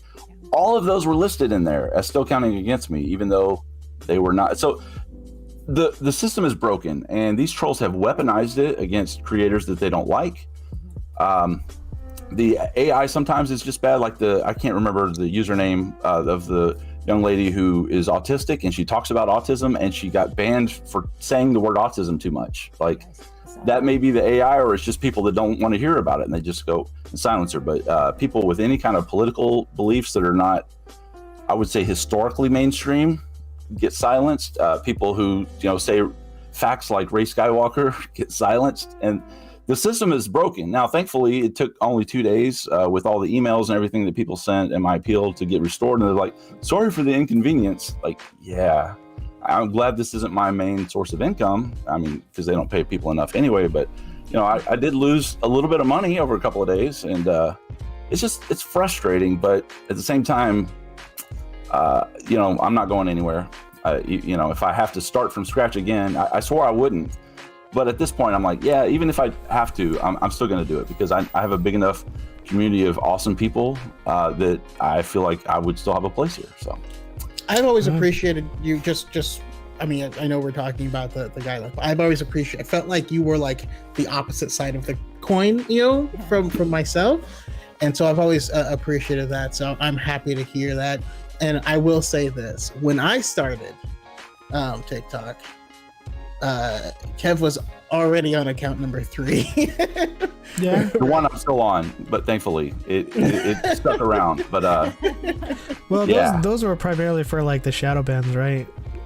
Yes, and so the one that's my backup, not all the ones with the purple hair and stuff like that people are impersonating me, which TikTok won't take down. Which is kind of ironic. Yeah. By the way, I've made 3 videos trying to warn, because TikTok wouldn't take them down, just to say, hey, these aren't me. All 3 of those got pulled for violations and wouldn't get restored. So I was like, my backup account's about to get fried. But anyway, that one is shadow banned. I still have like 9,000 followers on there. Thankfully, people didn't all unfollow me. So some of them see that content, but that account couldn't do anything. But I kept it as a backup so I can go now, because comments can count against your violations as well. And people hate. One time I said something like, there's no such thing as white culture, that got a content violation and it wouldn't get restored. So those would count against me. So now I don't even comment from my main when I go on these really toxic comment sections, and I'll use my backup account, because at least if they're gonna ban one, ban that one, right? I can always start a new backup account. But yeah, it's a mess, man. It's so many creators have been silenced and many have come back. But we shouldn't have to go through that. We should be the ones that are protected, not the people going around just being completely racist, homophobic, just sexist, all the phobias and the isms, they're doing it and they're just laughing about it, right? That's why I stand up to them. Yeah, I mean, we got They your don't back. laugh at me. They they cry and they scream and they shout and they punch the wall. I know. So I didn't start out that way. I didn't come here to hunt trolls, but they came at me first. Yeah, So, I mean, you know you're doing your job if like tantrum is like their default state of being. And I know, JJ, you've been having some difficulties with TikTok as well. Did you want to talk about that? The irony. I just want to put it out there. You're probably getting reported because I'm on here. No, this has been happening. I don't know what it. I might have to replace my router or something. Cause it only started happening what, like maybe 2-3 weeks back, Choco, if you remember. Yeah, something like that. But it's been happening every time. Yeah. And I'm curious if well, after this we can talk, and I may have a couple ideas for how to get around it potentially. Oh, Choco is offering his aid to me. This will be the foot on the other shoe, or the shoe on the other foot, the foot on the other shoe. Hey man, we help each other. Look at how cool this OBS setup was. Yeah. So you know how you hands. can go into Google and put in a search term and it'll start to suggest things, like the stars do that on their when they're doing a movie tour. Yeah. So it'll say, you know, and then they have to pull away the different thing. The autocomplete. Yeah, I put my name, just my username, in the TikTok search. And would you like to know some of the things that came up as the trending searches for my name? Man, baby. jkevinparker is annoying. jkevinparker playing victim. jkevinparker slander. I'm going in order, by the way, from highest to lowest. And then jkevinparker Shang-Chi. I wonder what that's about. jkevinparker debunked. jkevinparker doom. And jkevinparker Amber Heard. I'm just like, I made one post with one comment about Amber Heard, and suddenly, anyway, I found that to be pretty funny, but it also just shows that there's a large group of people out there that hate me. Like, you guys, I'm not even worth it. So, like, I'm nobody. I'm just a dad who, you know, gets people angry. So that's fine. I'm cool with it. We're still here. I just. You just dismissed it. Okay. Yeah. I assumed we were going away. Which is interesting. I can't. Oh well, I think before we disconnected was JJ talking about her troubles on TikTok. Oh yeah. Yeah, I was just kind of echoing back with what Jacob was saying. I don't reply often to nasty comments, and when I do, I try to make it funny. Lately, I'm trying not to get a little too aggressive in my approach. And apparently, the last person I replied to in a petty way, funny way, they got banned, and they thought it was me that blocked them or reported them. I've never done that. I've never rallied anybody that follows me. I've never said anybody, oh, please go block this person, go mass report them, do this. Never, not once. You're not gonna find that video or comment of me of saying that.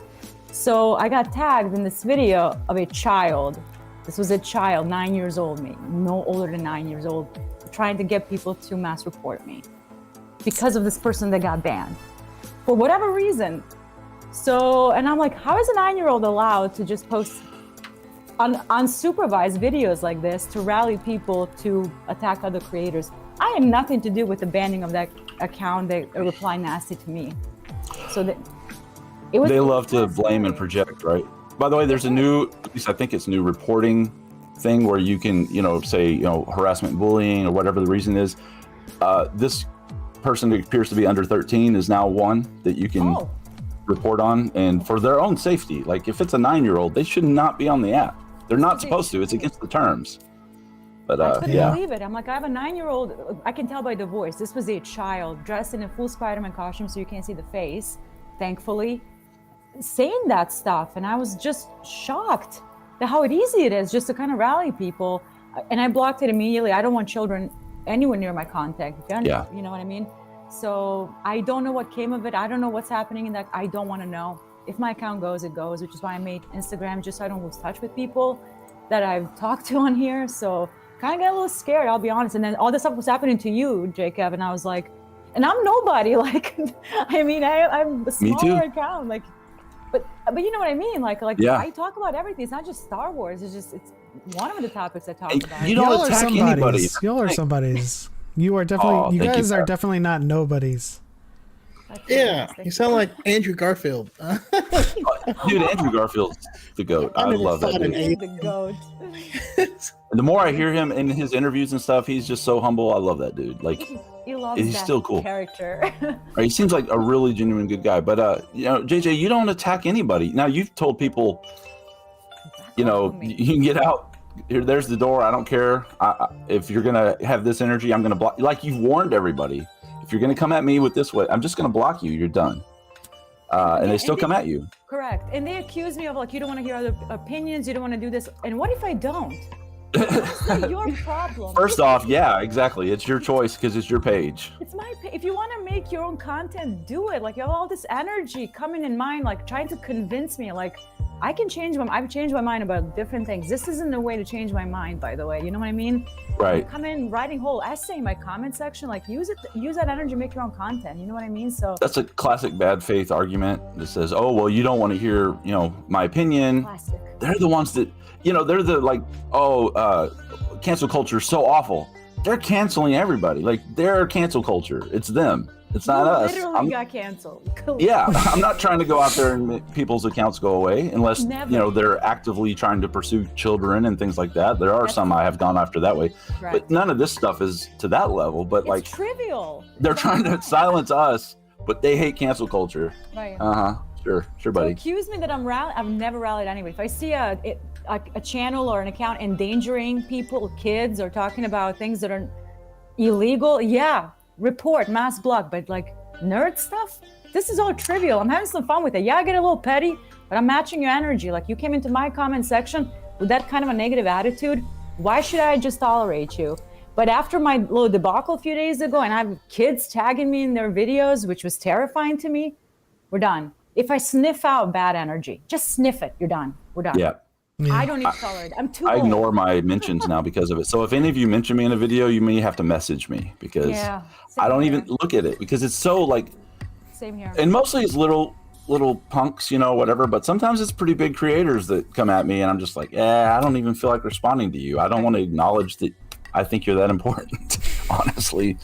But yeah. And it's the fact that whenever I've had a couple of videos restored again because they were reported in bad faith. They still count against you. That's the huge flaw with the system, like huge flaw. I'm going to do some type of documentary about this. So I would need to figure out a way to get stories from other creators so it's not just anecdotally me. It'll still be anecdotal, but like on a larger scale. Right. Because I know so many personally that have been banned or gotten close to being banned because of the system is bad. Right. And, you know, TikTok ignores that. They act like that's not a problem. Yeah, it's a problem. It's the opposite of the community guidelines is what's enforced, and it's a joke. Right. But I love the platform. I'm only there because of people like you three, like, and the people in the chat. Like, this is why I'm in this community. I got other stuff that could use my energy. You know, I'm not neglecting my kids for this. A lot of them are like, "Oh, you're 50 on TikTok," and I'm not, but it doesn't matter. Like, you don't have a life, and go touch grass or whatever. Like, I touch grass more than you do, I bet. And, you know, I've got 5 kids, and I spend a lot of time with all of them, more time with them than I do on TikTok, if that makes sense. And see, like, we're all adults. That's my job. You can have but family, I do this for fun. Do this. Yeah. You can multitask. Hello. Yeah. But see, I've had a lot of friends recently, like, I don't understand why they would do this to you. I'm like, that's because you're not an asshole. And you have stuff going on in your life. These people are, and they have nothing going on. All they can think about is how to hurt people that don't align with their points of view. Correct. And sometimes they get riled up, or they thrive on trying to get that rise out of you. That's why they're always just like, "You're mad, aren't you?" Yeah. It's like, no, this is 5 minutes out of my day. You know, nobody has seen me mad on TikTok. If I ever actually got mad, it would be scary, but that's just not happened yet. Right. And now, what's the point, right? Like, it's not. They're not worth getting mad about. And I don't respond to everyone. It's like, I think, Pep, you mentioned like responding or Brandon, like 1 out of 100. I did the math. For me, it's like less than 0.5% of those types of comments, usually like less than, 0.1% of those comments do I even acknowledge, let alone make videos about. If I were to make videos about every comment that comes in that's negative, I wouldn't sleep. I wouldn't do anything else. I would never catch up. It would be like trying to catch up with Star Wars. It's overwhelming. Like, I make examples out of people, and I always block them too, by the way. That's it. Like, it's not that I want to engage with them. I didn't do it for him. I'm thinking Loki. But, I do it for all the other people to feel like, okay, maybe I shouldn't address him this way. And others are like, oh, I can stand up to these people because, make content and exist. And somebody's out there looking out for me. That's why I do this stuff. Also, part of it, and I for me, and I believe it is for you, but I'd rather have a target on my back and give other people like breathing room to create and do their thing. While everyone's trying to take you down, these other people get to thrive in this community and meet other people and start their podcasts I'm like, yeah, I will be the target. I'll be the lightning rod. That's just if I can take the attention off of any woman or person of color for even 5 seconds, I feel like I've done a good service. And and I'm at that point where it's like, might as well use my privilege for something, right, other than just existing in the world. Right. And I'm going to be out there because they can't hurt me.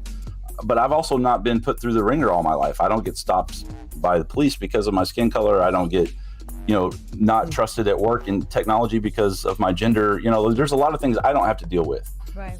So if I can help other people not have to deal with it a little bit, exactly like you said, Brandon, that's really my mission. And also have fun. Like, I'm still trying to do that part, and I do. But yeah.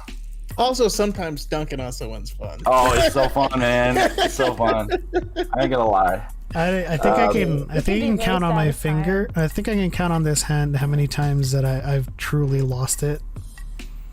Yeah. On my videos. It probably isn't all of this hand. Are you an Aquarius? No, I'm a Virgo. Oh, okay. Yeah.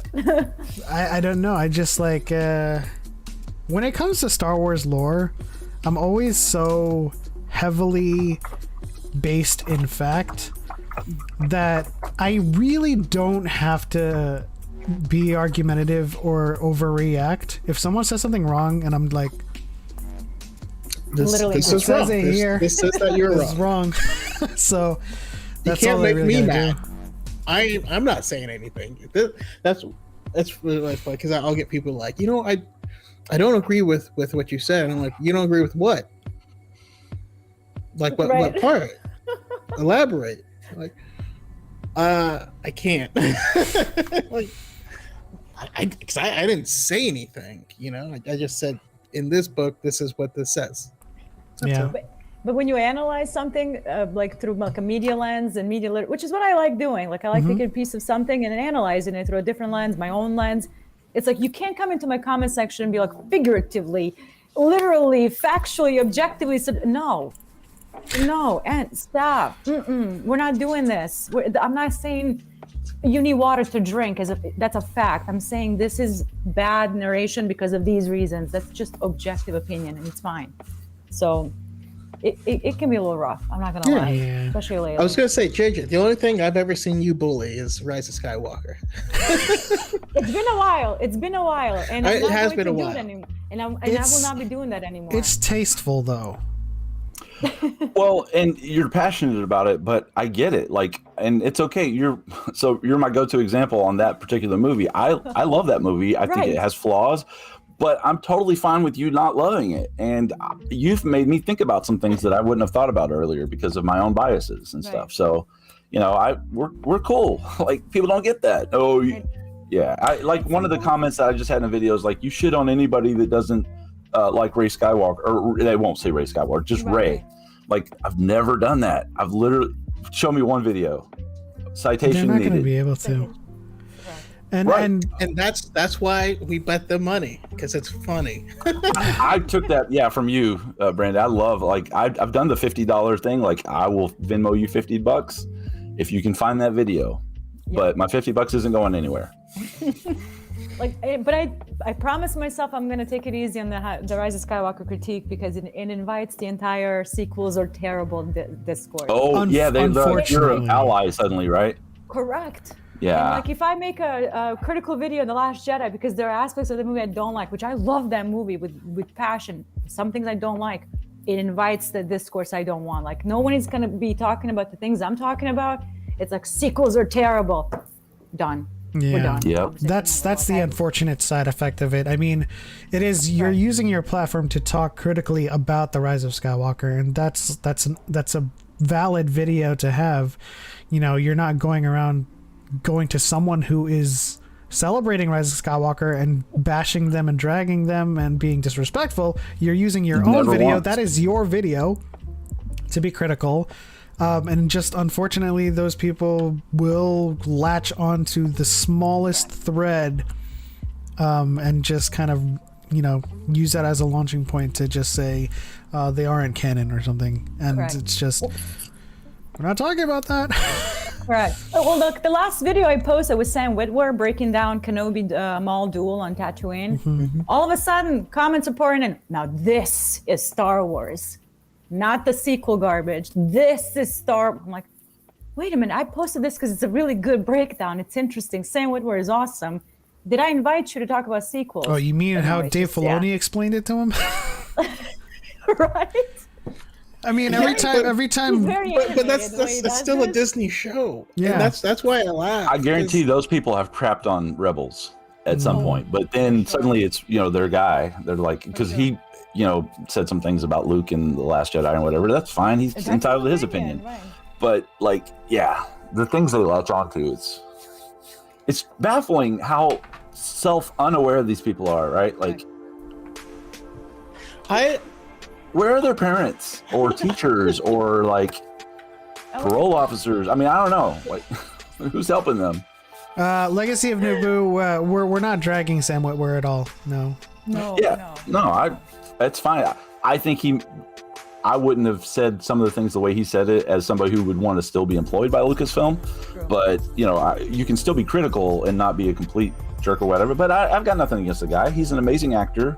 He's contributed a lot to Star Wars That's in it. terms of his That's it. performances. So I got no beef. I've only ever had one problem with one thing he said, which was Rian Johnson clearly didn't do his homework, and that Which was like proven. super gatekeepy to me. And I was just like, he's been a fan his whole life, Correct.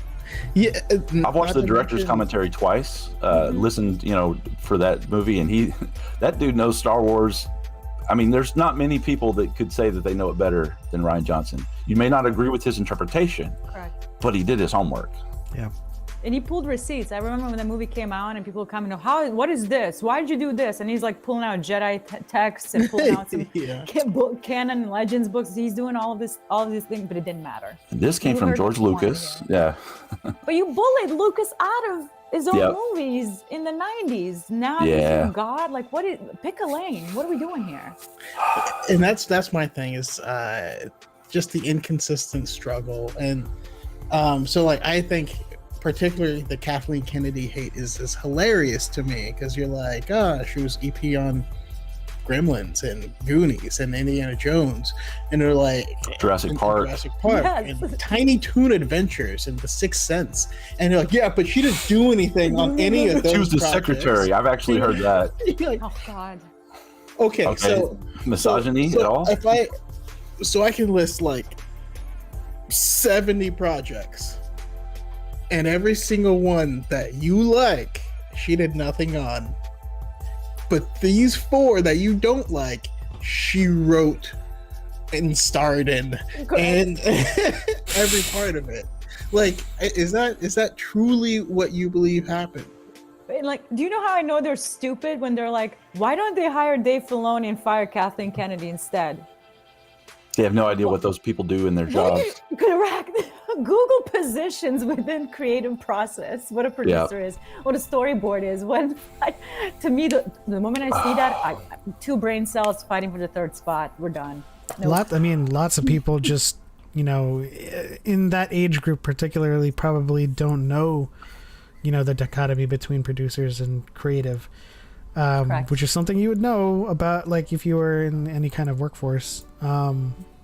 Why would and you I don't say that like elitistly, it's just no. It's just a thing about being a responsible adult that provides for themselves, right? Like, that's not how those jobs work. That's not elitist. That's just knowing things. There's the business, there's the creative, and that's it. I mean, you don't want Dave Filoni on the business. Out of the creative part, exactly. Like, but. And like the Jon Favreau thing, don't get me wrong, I love Jon Favreau, but everybody's acting like he's writing Citizen Kane and Godfather dialogue in his TV shows. Let's chill out on that. Like, it's just basic couple lines of conversation and it's action. It's still kid show level dialogue. Correct, thank you. Also, my God. Jon Favreau is Disney. I think people forget that Disney. he's the Disney side that came over with his ability with technology from doing The Lion King and Jungle Book. He coming over from Disney, but no, it's Disney, and the whole Civil War is such BS, man. Like, and I've actually, the one popular tweet that I've had was me posting my TikTok video about stop saying there's a Civil War at Lucasfilm, and I posted that clip of him praising Kathleen Kennedy, and they're like, oh, they made him say that. Okay, so he's a shill when he disagrees with you, but he's totally the man when he says something you assume, because the way he looked at Kathleen Kennedy out of the side of his eye during a certain segment, in a roundtable, that, oh yeah, he hates her. See, there's Civil War. Like, you guys, come on. My goodness. In the gallery episodes where there's Lucas, Kennedy, Favreau, and Filoni in the shots, and people are like, they're just doing that for the behind the scenes. When the camera's off, they're fighting each other. And I'm just like, why would you spend so much energy putting up a farce like that on a set where your call sheet and, like, you have to get through all of these shots of the day, and you're like, okay guys, remember, look happy for this BTS. It's like, seriously? We're trying to film a show here. Dave Filoni gets promoted to being just underneath Kathleen Kennedy. Like she promoted him, because that's how it works. And people are like, no, you see, Bob Chapek was the one that promoted him, but they still put him under Kathleen so that. But she'll be out next month.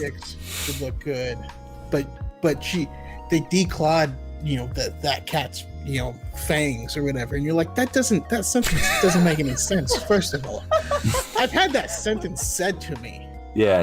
They declawed that cat's ironic fangs. or something. No, I've said that, and I was like, I didn't even respond because my brain just went. She had them filed down.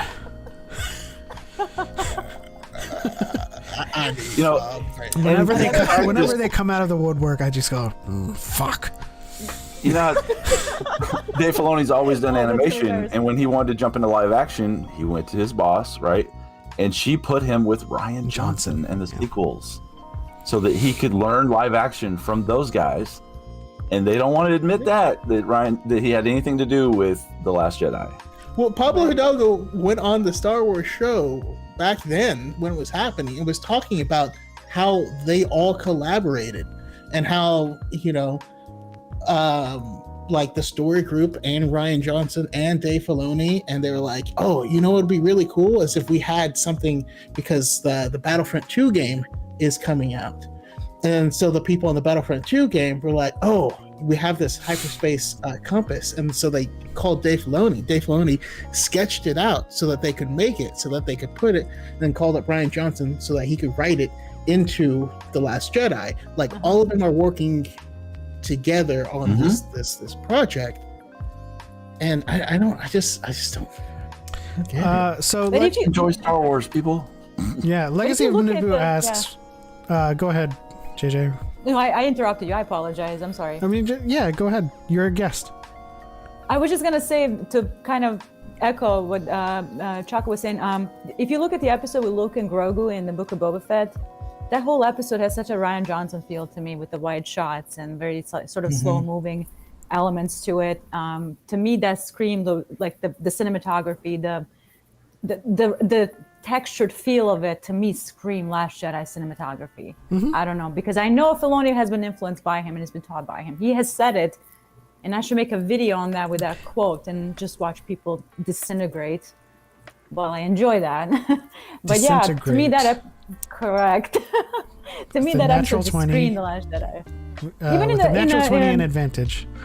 Even with the episode in the temple, like when he's offering him the choice, it's very reminiscent of the Act 2 and all those other little caves and all that. So, which is why it all leads to the sequels. Yeah, leads to the sequels. Thank you. Legacy of Naboo says, I'm curious what Kennedy does, good or bad. I don't know what her responsibilities are as a producer. So you guys can kind of elaborate on this. I'm just going to kind of give the high level. Basically, greenlighting projects, connecting vendors with creative, make sure they have all the tools they need to get the job done. Crew, casting department, and all that good stuff. Connect it with the creative and make sure everything is, budgetarily there, I guess. That's the producer's job, exactly. And she connects dots, and the fact with Dave Filoni wanting to get to live action, she helped him figure out how to do that, and she put him with a mentor, Ryan Johnson. And that's really what leaders at that level are supposed to be doing, is supposed to be, getting people like she's not the person that's doing the live action, creative stuff, so she wouldn't be the one to mentor him directly, but she made that happen. She connected those people and made sure that these things are going on. And that's good executive leadership. Her job is really, really boring in the sense, like to most of us that are creative types. But we can't have it without somebody like her leading it. I mean, she's literally the Kevin Feige of Lucasfilm, and people don't understand that. They think Kevin Feige's out there making these movies. He's not. I was just gonna say that. He connects the dots. He's an amazing guy. Now he can be up in front because they're not all trying to pull him down because he's not a woman. Let's be honest. Yeah. But Kathleen Kennedy, most of the stuff on YouTube about her is about how awful she is, and she's got the red eyes and the horns and all this bull. And it's like, you guys aren't even trying to hide the misogyny at this point. Right. Yeah. If she wasn't a woman, she would not be accused of a feminist agenda. That's right. Absolutely. Although I am now, and I wear that as a badge of courage. So I'm a male feminist. But think about the volume that was created, right? This is brand new technology. Dyad this is not this is not cheap. They're the first to have it. They invented this technology. That comes from somewhere. Someone is moving money around saying this project is going to get the most technologically advanced piece of equipment. And then they have the thing that's similar, but it's lighting, so that they can simulate all sorts of lighting situations. And they have 2 volumes now. And of course, the person moving around the money, who's arguing with the uppers to have this stuff created to manage, that's what she does. Right. The people who are getting these projects, yes, Deborah Chow worked on Mando, but yeah. Who approves her getting a whole show, right? Who approves if you're saying, oh, John and Dave are going to save Star Wars, who is approving all of that? Who's saying, you guys are doing a really good job, I want you guys to work on multiple shows? That's Kathleen Kennedy. Absolutely. Yeah. That's it. Which is why Lucas said she's the perfect person to take over the company. And a great Those way are his to words. and And brought her in a year before the sale. Yeah, and a great insight to all of this is if you watch Gallery, Favreau specifically points to Kathleen Kennedy being instrumental in Volume's innovation, because she connected Favreau with specific key people in the technology field to get it done. More so than, allocating the money for it and investing in it, but she connected Favreau with key personnel in order to get the technology done right. And so just watch the behind the scenes. It's not a ruse.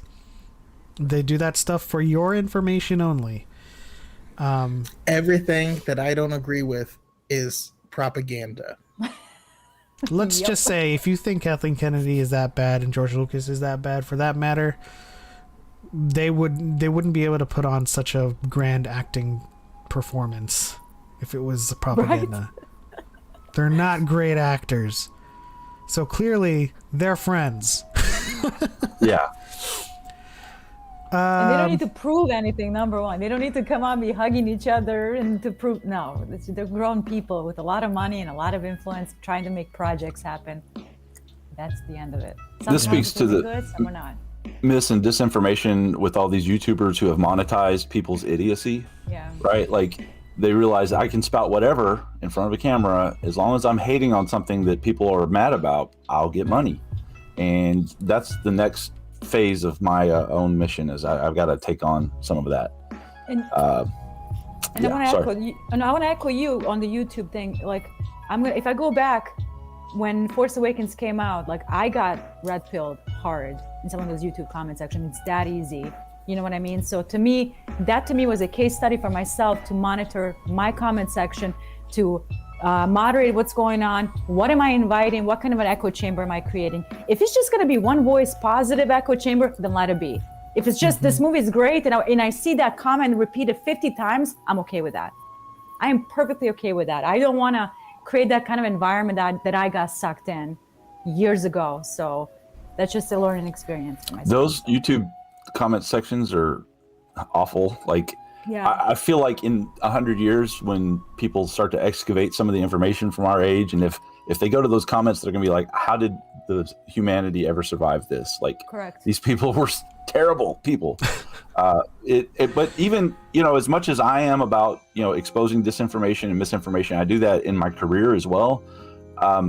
Just having seen, not really looking into Kathleen Kennedy and the whole Star Wars thing, if I just looked at anything Star Wars, I saw all these negative headlines, and that affected me. And I thought, oh, she must not be great. So I was like, yeah, I guess she's not that good. Right. And then I thought, you know what, dummy, go and look and actually investigate this woman. And then I was like, she's amazing. Right. Even those of us who are educated and do this stuff for a living can be affected by the disinformation campaigns. And it's like, they're doing it for money. Follow the money trail. These guys do it for ad revenue. And it's so easy. That's what's scary to me, how easy it is. I consider myself an intelligent person, and I got sucked in like that. And I'm like, so I'm right there with you. Yeah, we might have been in the same comment section. I wouldn't doubt it. Honest to God, it was kind of. And when I look back at it, it's embarrassing. So I don't want to provide that kind of space for anybody that's listening to me. So absolutely. And like, if you guys are following us in any capacity, catladyjj on TikTok or catladyjj37 on Instagram, jkevinparker on TikTok, Element7 underscore gang, Element7 on TikTok, and Darth Choco on TikTok. We will never tell you what to think about anything. We will answer your questions. We will give you our opinions, and that's it. Now, if you choose to be toxic, more often than not, you will be blocked. But if you have a differing opinion, or if you express that opinion, you're totally fine. We're not trying to get you to like things, but we are trying to engage in dialogue and conversation with people. So we're definitely not going to be, this channel is definitely not going to be telling you guys what movies to like or who to hate. But with that said, we are severely over time. I do want to thank JJ and jkevinparker for stopping by. Do you guys have any final thoughts, any closing thoughts you want to say? We'll start with Kevin for this one. I just really appreciate the community, and just like, twice it said in The Rise of Skywalker, no matter what you think of that film, a couple lines are good, right? Absolutely. There are more of us. And I love all of you that are a positive part of the community that engage in these debates. So thank you. You're why I'm still here. Absolutely. And do you have anything you want to plug? Any projects or anything? Just more troll hunting. No. So I actually am going to try to push my YouTube channel forward, especially now with the ban that finally got me off my keister and said, okay, I've got to develop these other channels more. So specifically, I'm going to try to develop my YouTube channel. It's linked in my link tree. It's the only one of my socials that's not jkevinparker. It's because I lost that years ago for some reason, but nobody can have it, thankfully. It's called Epic Worldview. And again, it's linked in my my link tree, and I have a whole series of videos that I'm working on for there. So look for it. Awesome. So what's your link tree? Linktree / jkevinparker. There you go. Find all of his stuff on that. Linktree.com/jkevinparker. JJ, closing thoughts. Where can people find you? And you have your first inquiry as to, do you have a YouTube? So maybe that's something you can start doing as well.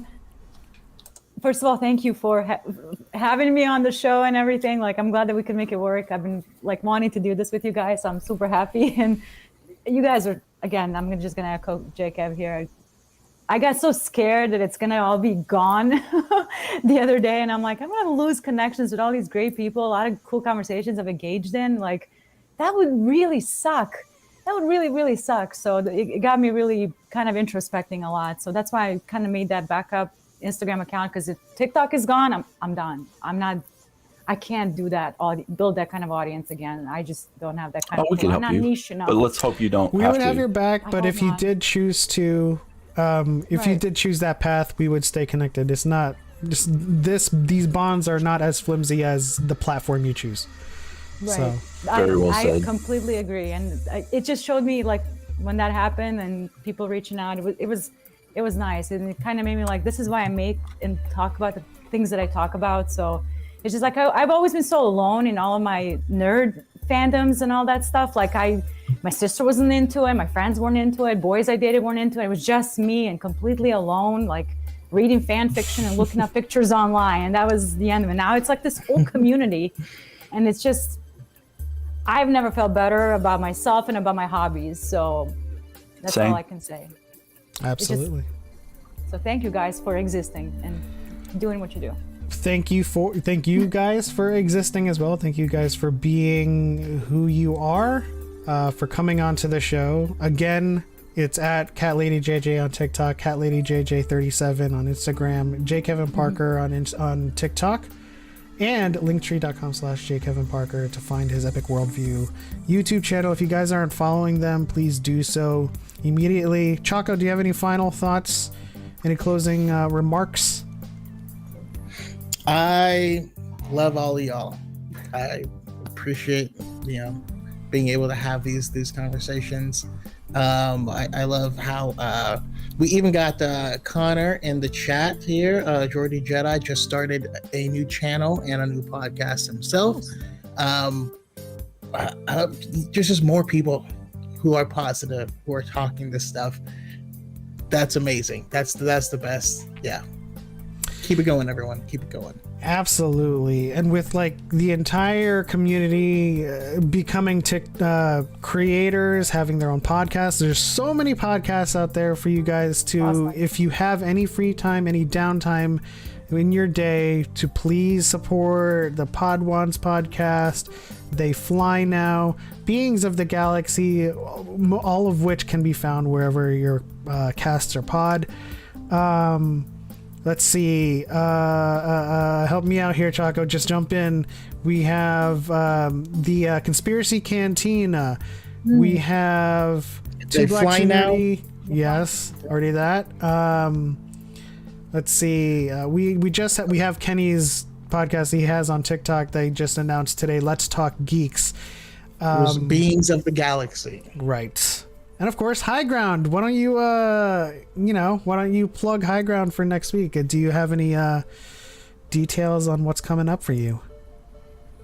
The High Ground, as far as guests coming off, I do not have any details because they're being nebulous. But we're going to be talking Attack of the Clones.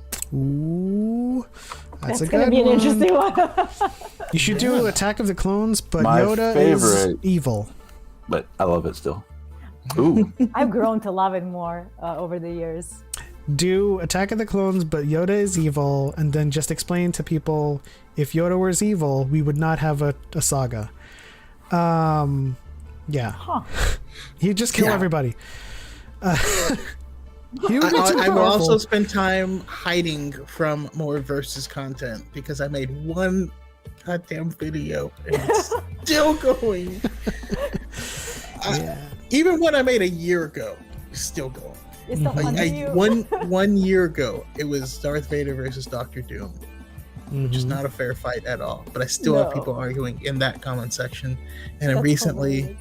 someone asked about Anakin versus Thor, which after dude tanked a star, I feel like, The Force Still- choke is the least of his worries at that point. If a star Still can't going. penetrate that skin. We do have Star Wars English class, Millennium's podcast, Dark Side Divas, Sith Faced Pod. We have what was V's podcast as well? Was that also Sith That's Sith Faced? Faced. Okay. Yeah. I'm hoping that we are not missing any podcasts. And I do want to answer Carter's question really quickly. We do not currently have anything nailed down for the second annual trivia tournament, but of course, when details are known, we will make them known. But yeah, whenever you guys have downtime, support the podcast of all of the creators of Star Wars TikTok. It just creates more positive voices, and it creates a even larger space for people to enjoy Star Wars and be critical responsibly. I feel like that's like a beer commercial, but for Star Wars. Criticize responsibly. It says responsibly. I like Use the word objectively correctly. Yes. Thank you. Thank you, Luke. What a great panel. Absolutely. This was a great episode. Thank you guys once again for stopping by and being on. But that is it. On to the next one. For light and Thank for you life. again. We are all the Republic. And may the Force be with you always.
Do or do not.